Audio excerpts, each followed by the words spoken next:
ദൈവത്തിന് മഹത്വമുണ്ടാകട്ടെ. ബഹുമാനപ്പെട്ട സിയോൺ പെന്തക്കോസ് ദൈവസഭയിലെ പ്രസിഡന്റും ആയിരിക്കുന്ന പാസ്റ്റർ ടി റോംസൺ കുടുംബത്തിനും വീണ്ടും വരുന്ന യേശു കർത്താവിന്റെ നാമത്തിന്റെ ക്രിസ്തുവന്ദനം അറിയിക്കുകയാണ്. ഇവിടെ ആയിരിക്കുന്ന എല്ലാവർക്കും യേശു ക്രിസ്തുവിന്റെ നാമത്തിൽ എൻ്റെ സ്നേഹവന്ദനം അറിയിക്കുകയാണ്. ദൈവത്തിന്റെ സാന്നിധ്യം നമ്മുടെ മധ്യത്തിലുണ്ട്. ദൈവ അത്ഭുതങ്ങൾ ചെയ്യുന്ന ദൈവമാണ്. ചോദിക്കുന്നതിനുപരി നനയ്ക്കുന്നതിനുപരി അത്യന്തപരമായി നമ്മിൽ വ്യാപരിക്കുന്ന ദൈവശക്തിയാൽ ചെയ്യുവാൻ കഴിയുന്ന ദൈവം. നാം ചോദിച്ചത് നനച്ചത് അതിനുപരിയായിട്ട് ചെയ്യുവാൻ കഴിവുള്ള ദൈവത്തെയാണ് നാം ശ്രമിക്കുന്നത്. ആ ദൈവം നിങ്ങളുടെ വിഷയങ്ങളുടെ മേൽ അത്ഭുതം ചെയ്യുവാൻ ശക്തനാണ്. ഇല്ലാത്തതിനെ ഉള്ളതുപോലെ വിളിച്ചു വരുത്തുന്ന ദൈവമാണ്. ഇല്ല എന്നാൽ ഇല്ലാതിരിക്കുന്ന സാധനത്തെ ഉള്ളതുപോലെ വിളിച്ചു വരുത്തുന്ന ദൈവം എന്ന വാക്കാലെ ഇല്ലാത്ത അവസ്ഥയിൽ ഉണ്ടാക്കി തരുവാൻ എന്ന ദൈവം ശക്തനാണ്. ദൈവമാണ് അത്ഭുതങ്ങൾ ചെയ്യുന്ന ദൈവമാണ്. വീര്യം പ്രവർത്തിക്കുന്ന ദൈവമാണ്. ആ ദൈവം ഇന്ന വാക്കാലെ നിങ്ങൾക്ക് വേണ്ടി വീര്യം പ്രവർത്തിക്കും. ആ ദൈവം അതിശയം പ്രവർത്തിക്കും. രണ്ട് വാക്യങ്ങൾ വായിക്കാം. 1 കൊരിന്ത്യർ 12-ാം അധ്യായത്തിന്റെ 9-ാമത്തെ വാക്യവും 2 കൊരിന്ത്യർ 9-ാം അധ്യായത്തിന്റെ 12-ന്റെ 9-ഉം 11-ാം അധ്യായത്തിന്റെ 9-ഉം 10-ഉം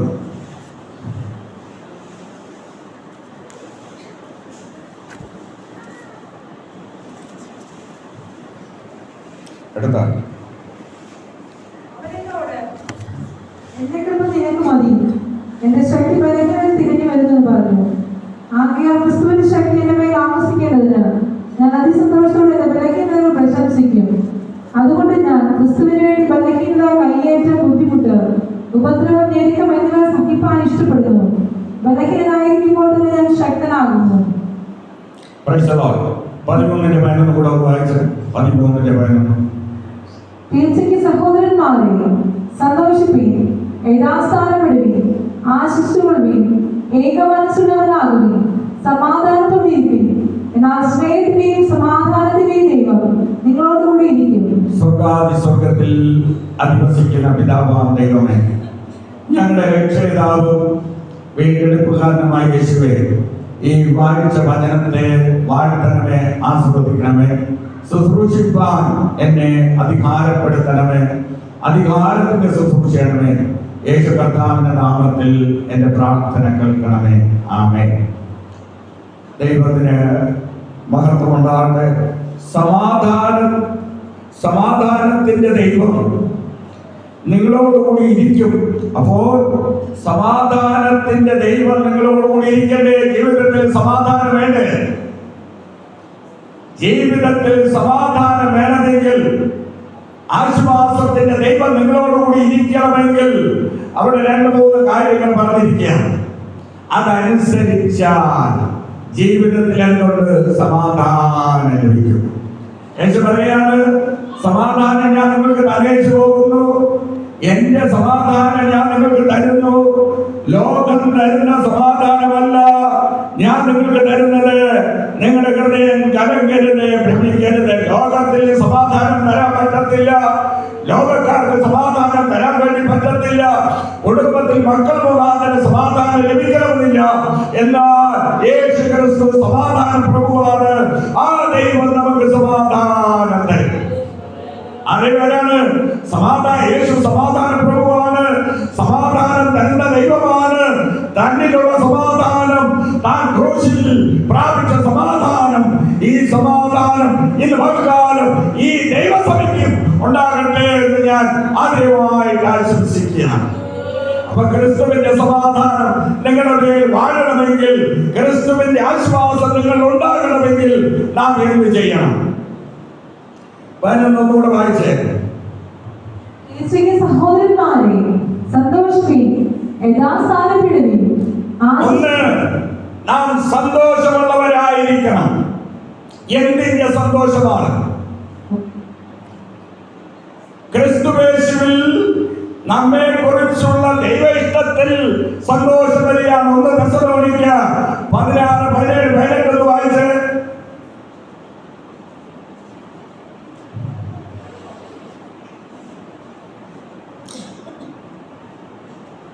എപ്പോഴും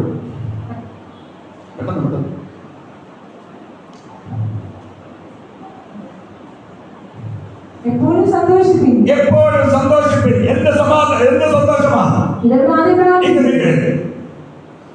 എന്താണ്? ഭാര്യയിലുള്ള സന്തോഷമാണോ? ഭർത്താവിലുള്ള സന്തോഷമാണോ? മക്കളുള്ള സന്തോഷമാണോ? ജോലിയിലുള്ള സന്തോഷമാണോ? നമ്മുടെ സമ്പത്തിലുള്ള സന്തോഷമാണ്. എന്തിൽ സന്തോഷിക്കണം? ഞാൻ തിങ്കളാഴ്ച ഇരിഞ്ഞൽ എന്ന് പറയും, വെമ്പായത്തുനിന്ന് 4-5 കിലോമീറ്റർ അകത്താന്ന് 2 കിലോമീറ്റർ ഉള്ളിൽ അവിടെയായിരുന്നു സുവിശേഷ പ്രവർത്തനം. ചൊവ്വാഴ്ച വീട്ടിൽ പ്രാർത്ഥന ഉണ്ടായിരുന്നു. മഴയായതുകൊണ്ട് പരസ്യവും നടന്നില്ല.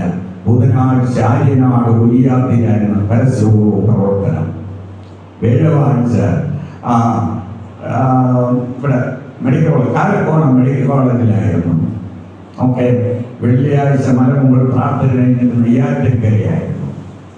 ശനിയാഴ്ച ഒരു പ്രാർത്ഥന ഉണ്ടായിരുന്നു. അത് കഴിഞ്ഞ മെഡിക്കൽ കോളേജിലായിരുന്നു കലയിൽ. നാം സുവിശേഷം പറയുന്നത് ആത്മാക്കളെ ആദായപ്പെടുത്തുന്നതിൽ, നാം സുവിശേഷം ഒരാളോട് പറയുമ്പോൾ, ഒരാൾ യേശുവിനെ രക്ഷിതാവായി സ്വീകരിക്കുമ്പോൾ നമുക്കൊരു സന്തോഷം ലഭിക്കത്തില്ലേ? നിങ്ങൾ ഒരാൾക്ക് വേണ്ടി പ്രാർത്ഥിച്ച് അയാൾ പള്ളിയിൽ വരുമ്പോൾ നിങ്ങൾക്കൊരു സന്തോഷം ഉണ്ടാകത്തില്ലേ? ആ സന്തോഷം പ്രാപിക്കണം.